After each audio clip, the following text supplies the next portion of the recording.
আসসালামু আলাইকুম। অসংখ্য ধন্যবাদ ভাইজান আপনাকে যে আপনি কথা বলার সুযোগ করে দিলেন।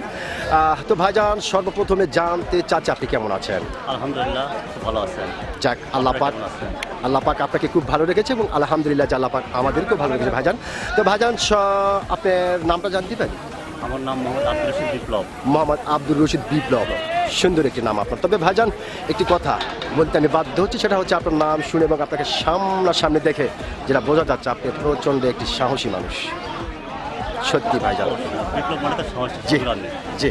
তো ভাইজান আপনি যেহেতু একজন সচেতন নাগরিক এবং একজন সাহসী মানুষ, সেই ক্ষেত্রে এই বিষয়টি আপনার কাছ থেকে জানতে চাচ্ছি যে আমাদের বাংলাদেশের একটি রাজনৈতিক দল জামাত ইসলাম নির্বাচনে মোটামুটি হেরে তাদের কপালে চিন্তার ভাঁজ না রেখে মোটামুটি তাদের হাসি মুখ দেখা যাচ্ছে এবং তারা তাদের সমাজের আশপাশের ময়লাগুলি পরিষ্কার করতেছে এবং তারা ভাবতেছে যে আমরা যে এই যে সমাজের ময়লা পরিষ্কার করতেছি, এতে করে সমাজের যে ময়লা পরিষ্কার হবে প্লাস মানুষের মনের ময়লা পরিষ্কার হয়ে যাবে এবং আগামীতে তারা ইনসাফের বাংলাদেশ এবং জামাত ইসলামের বাংলাদেশ ভাবতেছে। তো ভাইজান আপনি একজন সচেতন নাগরিক হিসেবে আপনার কাছে যাতে আসলে তাদের ধারণাটা এটা ধারণা আসলে যদি সচেতন নাগরিক হয়ে আমি যেটা বলতে চাচ্ছি যে জামাতে ইসলাম দল করলে যে সেই হিসাবে রাষ্ট্র গঠন করতে পারবে এবং অন্যান্য এনসিপি তারপরে হচ্ছে বিএনপি করলে তারা এনসিপি মানে কি বলে যেটাকে বলে হিসাব রাষ্ট্র করতে পারবে না, এটা মোটা নয়। হিসাব হচ্ছে নিজের ভিতরে, যদি নিজে আমার মন পরিষ্কার থাকে তাহলে আমি সবটাতে এলার্ট থাকবো।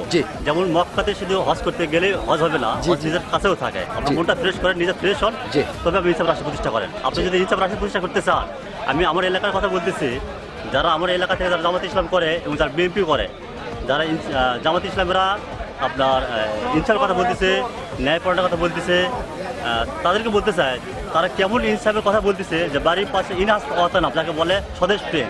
আপনি আগে বাড়িতে ক্যান্ডিডেটটা ঠিক করে না করে আপনি যাচ্ছেন আজকালপুরে খেতলারে ক্যান্ডিডেটের পাশে দাঁড়াইতে, এটা আপনার কেমন ইনসাফ? আমি জামাত ইসলামের কথা প্রশ্ন এটা।